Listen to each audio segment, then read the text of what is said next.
direito, eventualmente, à indenização ou o direito até a retirar isto dessa veiculação, impedir a veiculação dessa imagem. E aí a gente vai ter que analisar, muitas vezes, cada caso concreto para discernir a respeito.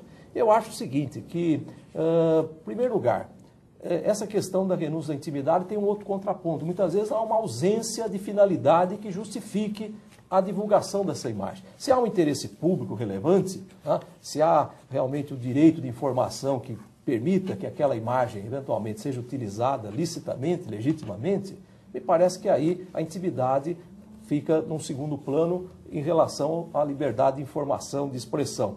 Mas, por outro lado, se não há, como eu disse, razão alguma a justificar a divulgação daquela imagem, me parece, então, que a pessoa teria o direito de impedir a veiculação dessa imagem. Por exemplo, o casal que está aí até numa situação de trocar carícias, uma pessoa em situação íntima, numa praia ou em qualquer local, por exemplo, público, ela se expõe a isso, renuncia à intimidade, mas nem por isso ela haverá, a meu ver, a possibilidade de que isso seja divulgado assim, de uma forma indiscriminada, sem, portanto, uma finalidade, a não ser aquela bisbilhotice da vida alheia, que é muito frequente nessas situações. Agora, o que me parece, que daí tem um outro aspecto, é se essa situação geraria, a rigor, uma indenização por dano moral, porque aí já é um outro aspecto. Eu acho que poderia gerar indenização por dano moral se aquelas imagens forem exploradas comercialmente. Isso. Se for feito uso comercial da imagem. Eu até diria que esse uso comercial da imagem resulta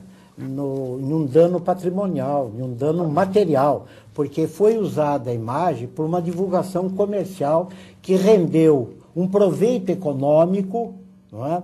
E à custa daquela imagem. Isso aí tem uma conotação até de direito material. Agora, eu até acrescentaria às suas observações, desembargador, que em um caso assim que foi relatado, que Vossa Excelência se referiu, de carícias na praia, na verdade, as carícias se ultrapassaram um determinado limite.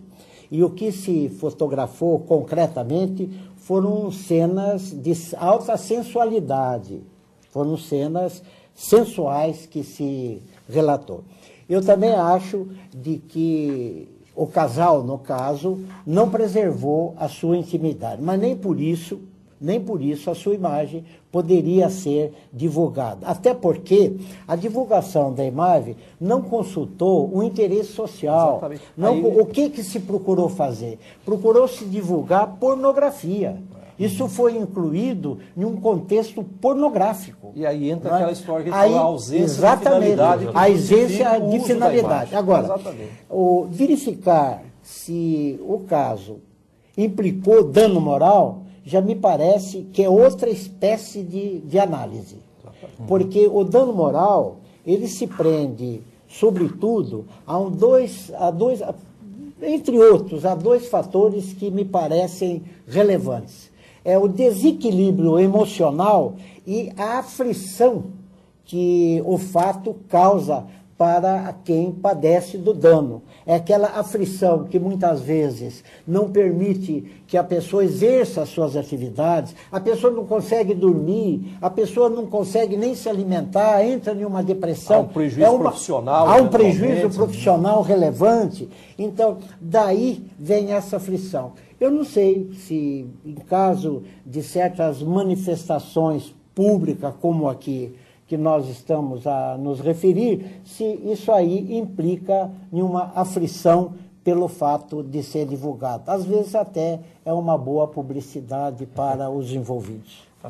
Doutor, muito brevemente, gostaria de analisar um fenômeno que ocorre muito na Europa, ainda graças a Deus, engatinha no Brasil, que são os paparazzis, né? Os fotógrafos que ficam perseguindo personalidades e obtêm o próprio sustento desse trabalho, se é que a gente pode dizer assim. No Brasil, ele seria coibido com um pouco mais energia do que, por exemplo, na Europa ou nos próprios Estados Unidos?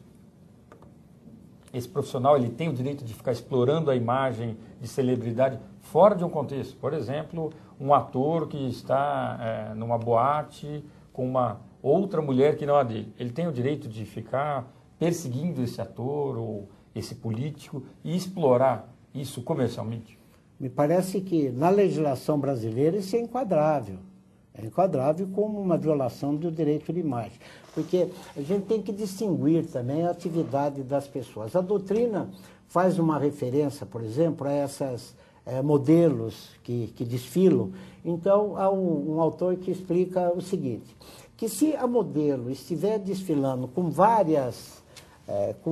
vários vestuários em um desfile, e se de repente alguém, um paparazzi, como o senhor disse, retrata a moça e depois vai fazer uso desse retrato em uma determinada situação que lhe dê até possibilidade de ganhos, aí manifestamente uma violação ao direito de imagem. Ao passo que aquela revelação de um desfile, aquilo já não importa em relação ao direito de imagem. Eu tenho até dúvida, muitas vezes, se a presença de uma celebridade, um local público, por exemplo, um artista, um político, alguém, por exemplo, vai numa festa e se excede na bebida, por exemplo, e é retratado, se é filmado. Eu acho que ali no acontecimento público, ele se expõe a isso. Mas eu tenho dúvida se isso representaria uma violação que ensejaria indenização. Porque muitas vezes a gente tem que entender, por isso que muitas vezes a gente tem que fazer aquela separação entre, eventualmente, impedir até o uso da imagem, mas, por outro lado, haver o direito a uma reparação, ainda que seja por dano moral, porque, na verdade, os acontecimentos públicos, as pessoas às vezes provocam essas situações. Eles instigam. É diferente, por exemplo, da posição do cidadão comum. O cidadão que tem notoriedade, aquilo que a gente chama de celebridade, tem que ter um comportamento diferente, porque justamente está mais exposto e pode ser flagrado nessas situações, sem que possa, muitas vezes, se queixar dessa condição. O que me parece, até já foi mencionado, são direitos autônomos. Quer dizer, nós temos o direito de imagem, não é? E a violação do direito de imagem pode ou não, segundo me parece, implicar ou não dano moral. Isso vai depender justamente da análise do caso concreto. Vai depender de cada caso concreto. Exatamente. Não é? Porque uma figura notória que vai a uma festa à noite e se embriaga e pratica atos lá incompatíveis com o normal na sociedade, evidentemente ele mesmo expõe a sua privacidade. Não é? Isso não permite, penso eu, ao fotógrafo de divulgar a sua imagem. Não é? Mas, de qualquer forma, acho difícil que consiga demonstrar que sofreu um dano moral. Ele provocou aquele dano. Um outro problema muito frequente, que é justamente, muitas vezes, da imprensa passar informações, o indivíduo se envolveu num atrito, o indivíduo se envolveu num delito.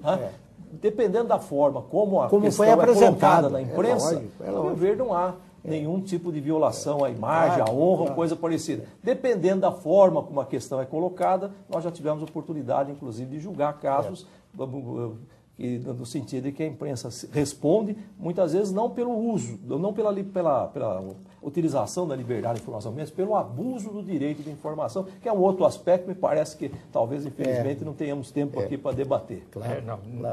Consciente de que isso, não conseguimos penetra, esse assunto. O direito de imagem penetra muito na questão da lei de imprensa e no direito autoral. Tem muitas implicações. Os senhores já estão convidados, então, para a gente continuar esse bate-papo no próximo programa. Porque, na verdade, é uma verdadeira aula, nós tivemos aqui, sobre os direitos que a nossa Carta Magna assegura a cada um de nós e que muitas vezes são esquecidos, tanto pelos fotógrafos ávidos por notícias, quanto por veículos ávidos por uma exploração comercial. Doutores, infelizmente o nosso tempo se esgotou. Gostaria de agradecer imensamente a contribuição do senhor, doutor Francisco, e a contribuição do senhor também, doutor Paulo Dino. E assim encerramos o nosso Frente a Frente com a Justiça. Tenham todos uma ótima semana.